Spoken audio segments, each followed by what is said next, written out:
Have you ever felt like you've kind of hit a fluency ceiling in English? You're past the basics, you feel pretty comfortable, but getting to that truly native like level feels Oh, yeah. almost impossible. Yeah, that last mile. Exactly. Well, if that sounds like you're in exactly the right place today. We're diving deep into the 2025 strategies designed to help you smash right through that ceiling. Hmm. We've gathered a whole stack of sources, really cutting-edge articles, some new research, expert notes, all focused on giving you, the ultimate shortcut to informed action. And that's what this deep dive is all about, charting that course. Yeah. Our focus today is really on advanced English learning strategies, things specifically tailored for what's possible right now in 2025. Right. The sources we looked at, they're packed with techniques that leverage modern tools, new insights into how we learn. It's really a different game now. Totally. So our mission here is simple.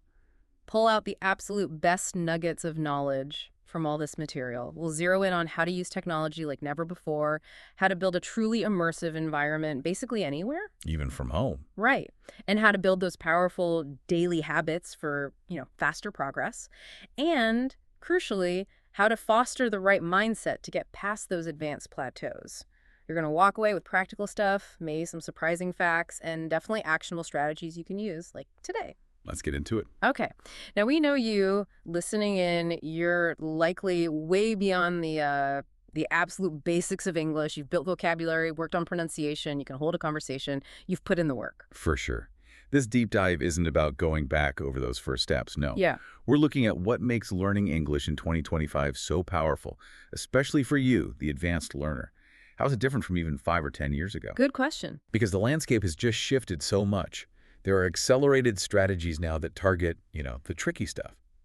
Nuanced grammar, idioms, getting that natural rhythm, things that just weren't as accessible before. It's moving beyond just speaking English to really thinking and, dare I say, feeling in English. Okay, so moving from that big picture, let's dive into what seems like the real engine of 2025 learning technology. The sources are pretty clear. AI has shifted from just being a tool to becoming like your personal tutor. Always there, totally non-judgmental. Oh, absolutely. The capabilities now are pretty remarkable. We're way beyond basic translation. These AI apps use advanced NLP natural language processing for real-time pronunciation feedback that goes deeper. It analyzes your prosody. Your rhythm and intonation. Exactly, guiding you towards more natural, native-like speech. And they create personalized lessons. If you keep making a specific grammar mistake or struggle with certain idioms, the AI adapts and focuses right there. It can even help you work on specific regional accents if that's your goal. That real-time, super specific feedback sounds like a game changer. But hang on, do the sources mention any downsides? Like, could relying too much on AI maybe stop us from developing our own internal grammar sense or handling messy, real human conversations? That's a really important point. And yes, the sources definitely stress balance. It's not about only using AI, it's about strategic integration. Think of AI as a really sophisticated mirror, right? It shows you patterns you might otherwise miss. Okay. And that brings up another great tech tool, advanced speech to text. You record yourself speaking, maybe reading somebody or just talking, and you immediately see the transcription. Right. If the software, which is getting scarily accurate, keeps messing up a certain word or phrase you say, that's direct objective feedback. It tells you, okay, you need to work on clarity or pronunciation there specifically. It's about refining things beyond just being understood, aiming for that native level precision. Got it. So the main takeaway is pretty clear then. For 2025, don't just study English. You need to actively interact with it using tech. Use it like an analytical partner to really master the language. Exactly. Partner is the right word. Okay, so for ages, the common advice for getting fluent fast was, you had to go abroad, immerse yourself completely in an English-speaking country. But our sources really push back on that, don't they? They offer a strong alternative, especially for advanced learners. Yeah, they do. A key insight is that you absolutely can build a kind of 100% English bubble right where you are, tailored for advanced learning. And it's more than just switching your phone language, though that helps. Yeah, that's the basic step. It's about active analysis. So find English-speaking creators, YouTubers, podcasters, maybe lecturers in your field who talk about things you're genuinely interested in. Then don't just listen passively. Actively analyze their specific vocabulary, how they structure arguments, cultural references that deepens your fluency in your specific areas. Interesting. And crucially, when you watch movies or shows, use English subtitles. not your native language. The sources emphasize this isn't a crutch at this level, it's a bridge. It trains your brain to connect the English words directly to the meaning, skipping that translation step in your head. It fosters direct cognitive mapping. That really shifts it from just consuming content to actively learning from it. You're basically tricking your brain into deep immersion. And it's not just about what you watch or listen to, right? The sources also mentioned online communities. Yes. Joining specialized forums, maybe Discord groups related to your hobbies or profession, where English is the default. These are great places for nuanced discussion, networking, and just, using the language in a meaningful context. Okay. The real trick, the underlying principle, is consistency. Surrounding yourself so completely with English that your brain starts to rewire itself. It begins to almost think in English automatically, making English the default operating system for your thoughts. Wow, default operating system. I like that. Okay, let's shift gears to how we actually make progress stick. There's this common idea, especially maybe for advanced learners trying to push harder, that you need these intense, long study sessions, like cramming for 5 hours once a week or something. Ah, yes, the intensity myth. This brings up a really interesting point about how our brains actually learn most efficiently. The core message from the sources, and it's backed by cognitive science, is crystal clear. Learning English fast isn't about studying for 5 hours once a week. It's about practicing a little bit every day. We hear consistency is key a lot, but why exactly is it better than intense bursts? Well, what the 2025 sources really highlight is the neuroscience. Daily microinteractions literally rewire your brain more effectively than cramming sporadically. Think of it less like filling a bucket and more like sculpting neural pathways.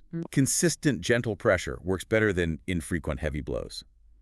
This method taps into principles like spaced repetition and interleaving, which helps solidify memory and make recall faster. It avoids that cognitive overload that often trips up advanced learners trying to absorb too much at once. That makes sense. And the sources actually suggest a practical daily routine, right? Something manageable. Yeah, a really efficient 35-minute routine. And the beauty is its flexibility. You can fit it into almost any schedule, which is key for consistency. For instance, morning, maybe 10 minutes reading an English news article, perhaps something analytical. Yeah. Afternoon, 15 minutes listening to a podcast on a challenging topic or watching a short documentary in English.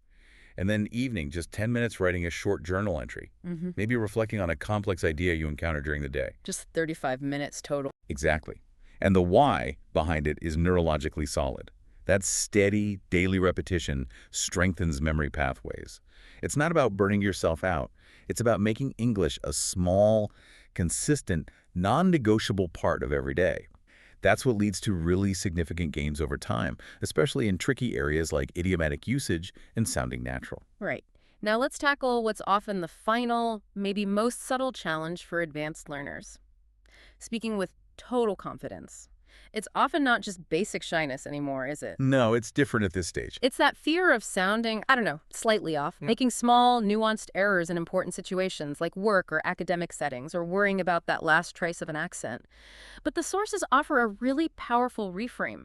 Mistakes are essential data points for refinement. Absolutely. They're not failures, they're feedback.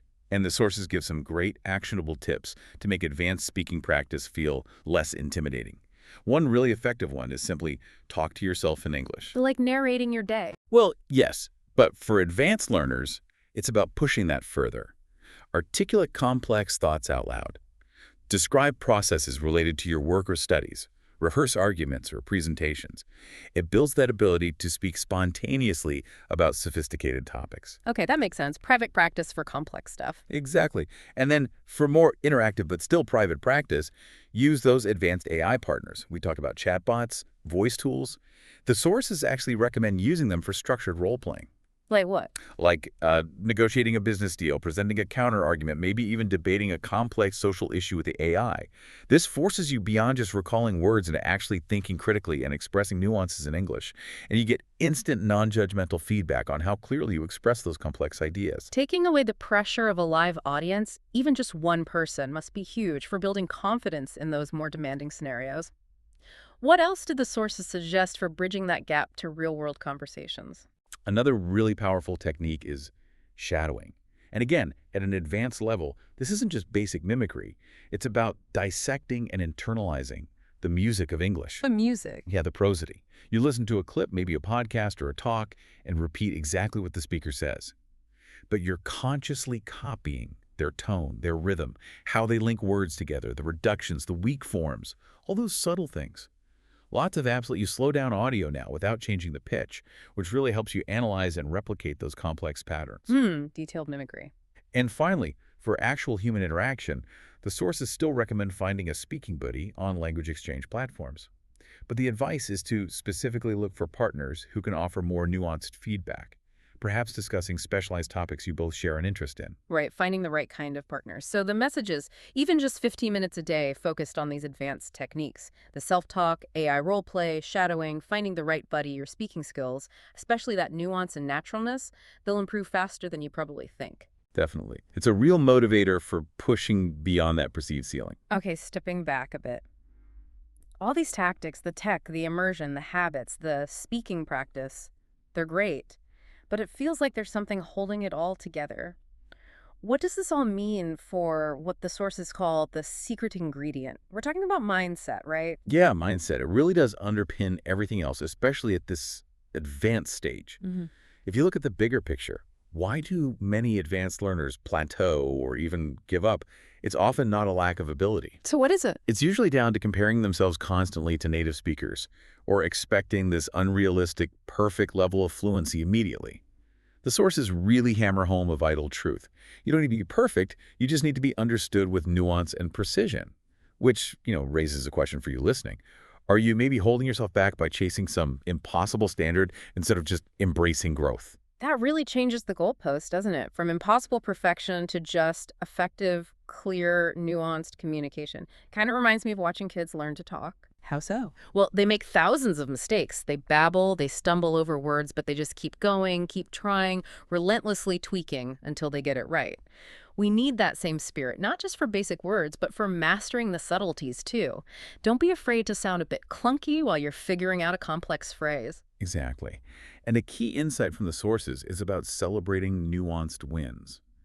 This means consciously acknowledging when you do understand a complex lecture without subtitles, or when you successfully navigate a tricky 2-minute discussion in English, or even just manage to express some abstract thought precisely. Recognizing the small victories. Yes, because those are significant markers of advanced progress. Recognizing them fuels your motivation and reinforces those positive learning habits you need for that final push. So the big shift in focus for 2025 is pretty clear then. Less obsession with immediate, maybe unattainable perfection, and much more focus on consistent, iterative progress and actually enjoying the challenge of practice. Well said. Progress over perfection. Okay, so to pull all these fantastic ideas together, let's wrap up with some really concrete, practical exercises. Things you, listening right now, can start doing today, specifically designed for advanced learners. Right, actionable stuff. The sources had a really useful list. First, upgrade your vocabulary notebook. Call it a thematic vocabulary notebook. Don't just collect single words. Aim for 5 new English collocations, words that naturally go together or idiomatic phrases or technical terms relevant to you each day. So more than just words, phrases, and field-specific terms. Exactly, and use each one in a sentence that's actually meaningful to your work or interests. Then, review them weekly to really embed that nuanced usage. Next, try the advanced 30-second challenge.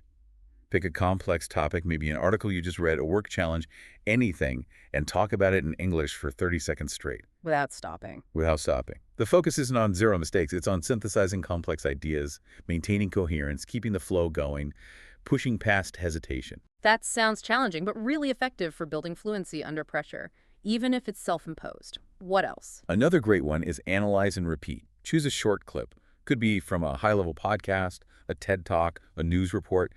Don't just parrot the sentences back. Really analyze the speaker's stress, their intonation, how they link words, then repeat, trying meticulously to mimic their prosody. This is about refining your accent and rhythm, beyond just being understood, aiming for that natural sound. Okay, detailed analysis, then mimicry. For writing, try journaling in English, but focus on abstract thought. Start small, maybe 3 sentences before bed about a complex idea, an opinion you hold, a nuanced feeling. Gradually build up to a full paragraph, maybe even a short essay over time. Gets you practicing complex expression. Precisely. And finally, to track your progress towards that mastery level, do a weekly fluency review. Record yourself speaking once a week, maybe tackling one of those 30-second challenges or discussing a complex topic. Then, Compare recordings month by month. Listen specifically for improvements in your use of idioms, the coherence of your thoughts, and the overall natural flow. These sound like sophisticated exercises. They definitely require deliberate practice. But you can see how, done consistently, they bring amazing results, really helping you push past that fluency ceiling. It's all about building those manageable but really targeted daily habits. Absolutely. Small steps, big impact. So there you have it, a deep dive into advanced English learning strategies for 2025. We've looked at how AI tech can be your personal, non-judgmental tutor, the surprising ways you can create a truly immersive environment right from home, the huge power of daily habits over intense cramming, Consistency. how advanced speaking practice is actually more accessible and targeted now, and maybe most importantly, why cultivating that growth mindset is key to conquering those final challenges. Yeah, pulling it all together, learning English at this advanced level. It's not just about getting faster. It's really about creating a lifestyle where English becomes a natural part of how you think, how you operate, seamlessly woven into your daily thoughts in your professional life. Which leaves us with a final thought for you to ponder. What's fascinating here is, if you really commit and consistently apply these sophisticated strategies, how quickly will your brain start to naturally think, maybe even reason, primarily in English? And what completely new doors, academic, professional, personal, might that open up for you by the end of this year? Something to think about. Start today.